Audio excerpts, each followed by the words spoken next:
Bonjour, voilà la lettre des signaux faibles de novembre 22, lettre numéro 218, avec 6 signaux faibles sur les 26 de cette lettre. Voilà les têtes de chapitre, les signaux faibles que j'ai repérés.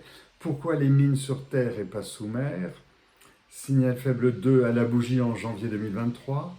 Signal faible 3, la cyclologistique existe. Signal 4, le commerce textile doit se rendre à l'évidence. Signal 5, se polluer pollue. Et signal 6, la voiture, comme le vin, c'est fait pour les vieux. Donc signal faible 1, pourquoi des mines sur Terre et pas sous mer? Si on est collapsologue et surtout survivaliste, toute mine est à bannir, sur Terre comme sous mer. Or, incontestablement, les 30 années à venir sont les années terribles. Petite parenthèse, les années terribles, je vais le développer prochainement dans une autre vidéo. La population va encore croître de 25% pour atteindre 10 milliards d'habitants. Parallèlement, un objectif indispensable zéro carbone à 2050. On est sur 2 milliards d'habitants en plus avec cet objectif de zéro carbone à 2050. Ça veut dire qu'il faut mettre le frein. La transition clamée est inatteignable. Avec la sobriété promue pour se donner des outils de cette transition sobre, par exemple pour réduire les éoliennes. Des panneaux solaires et des batteries électriques, c'est-à-dire exploiter plus de mines, des minerais, est donc indispensable. Les mines sous mer sont donc indispensables. La France, deuxième territoire maritime du monde, est très bien placée. Mais Emmanuel Macron, à la COP27, a dit « La France soutient l'interdiction de toute exploitation des grands fonds marins. J'assume cette position et la porterai dans les enceintes internationales. » Lui ou son successeur pourra toujours changer d'idée, comme cela fut sur le nucléaire, surtout lorsqu'on a les meilleures entreprises du monde dans ce domaine. On a le droit de changer d'idée. Le problème, c'est qu'industriellement, c'est dur à suivre le changement d'idée, n'est-ce pas EDF? Signal faible 2 à la bougie en janvier 2023. La question est évidemment stupide. Ce qui l'est moins, et compte tenu de la connaissance du besoin d'énergie nucléaire face à l'embargo d'énergie carbone russe, ou carbonée russe, 1. Pourquoi la planification de besoins d'énergie, pourquoi la planification des arrêts tranches n'a pas été revue dès mars 2022, et d'après les connaissances d'EDF, c'était même dès courant 2021. 2. Les phénomènes de corrosion sont-ils si importants que l'arrêt des centrales a dû se faire de toute urgence?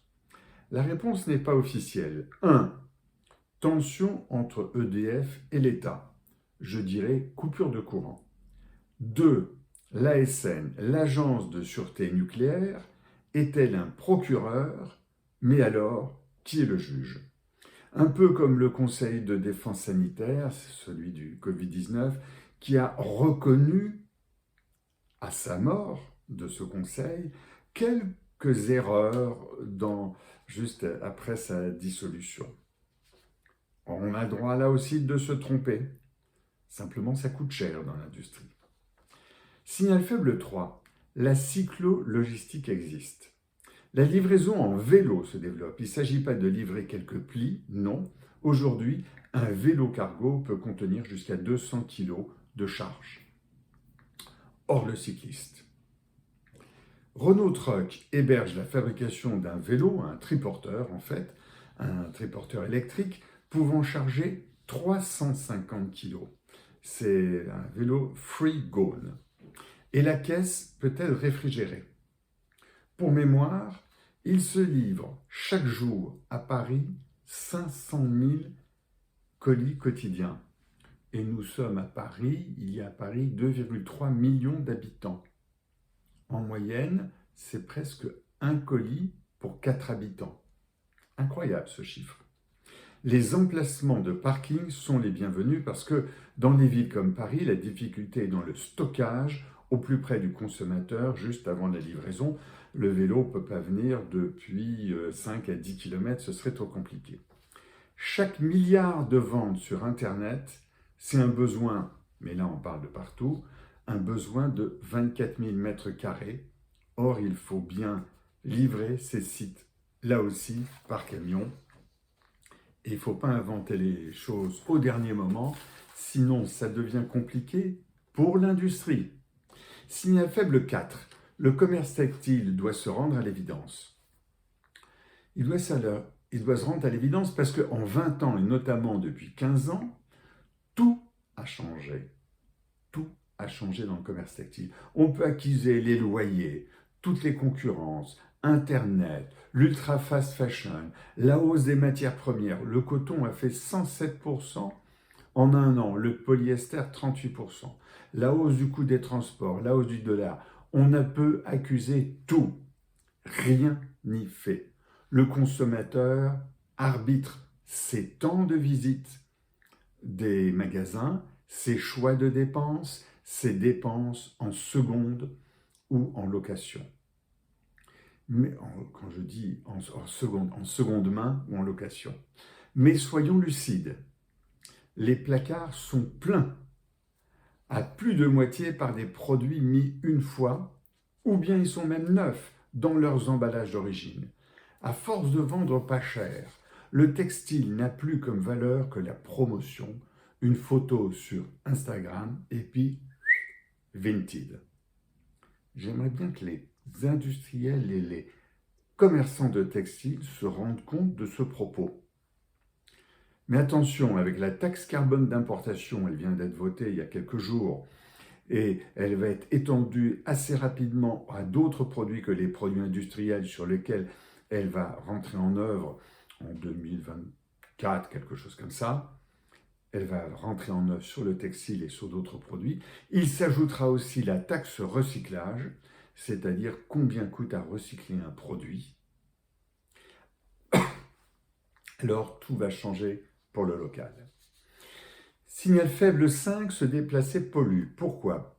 La loi E20 encadre strictement la communication sur les boissons alcooliques et le tabac.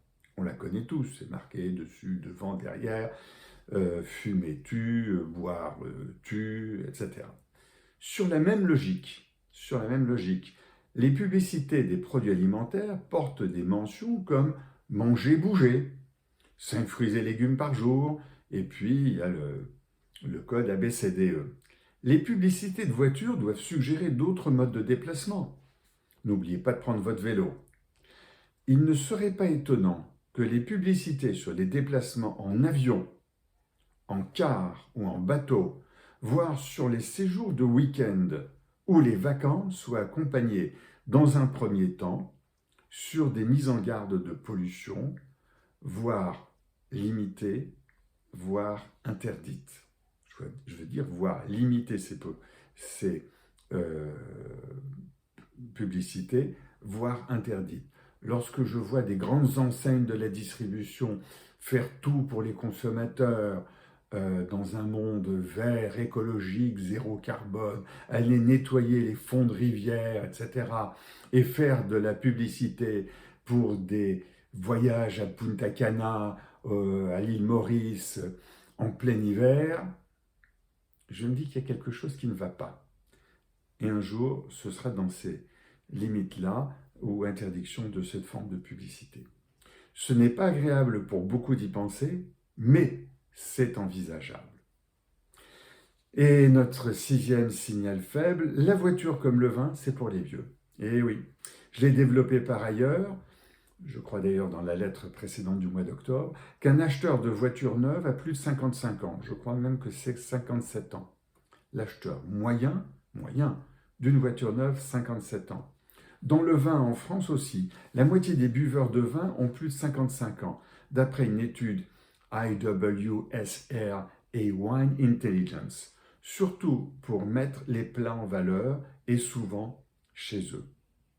Les plus jeunes boivent du vin en dehors de chez eux et l'achètent souvent chez un caviste ou par Internet. Les plus âgés boivent du vin rouge et d'ailleurs, le Bordeaux en souffre, et 10% ne souffrent pas que les plus vieux en boivent, mais ils n'en boivent pas assez, qu'il est le seul à le boire si l'on veut, et 10% du vignoble sont probablement arrachés pour surproduction. La consommation de rouge a baissé de 30%. 30% de rouge en moins en 10 ans. La voiture, c'est comme le vin, le marché change brutalement et c'est pas fini avec les défis agroécologiques et climatiques. Voilà, et puis il y a donc ici 22 ou 23 autres signaux faibles. Le premier étant sur le vrac et le bio, sur la transition énergétique, sur l'Europe en marge de sortir de sa naïveté, sur la démondialisation qui n'existe pas, etc. Je repars en plongée. À bientôt.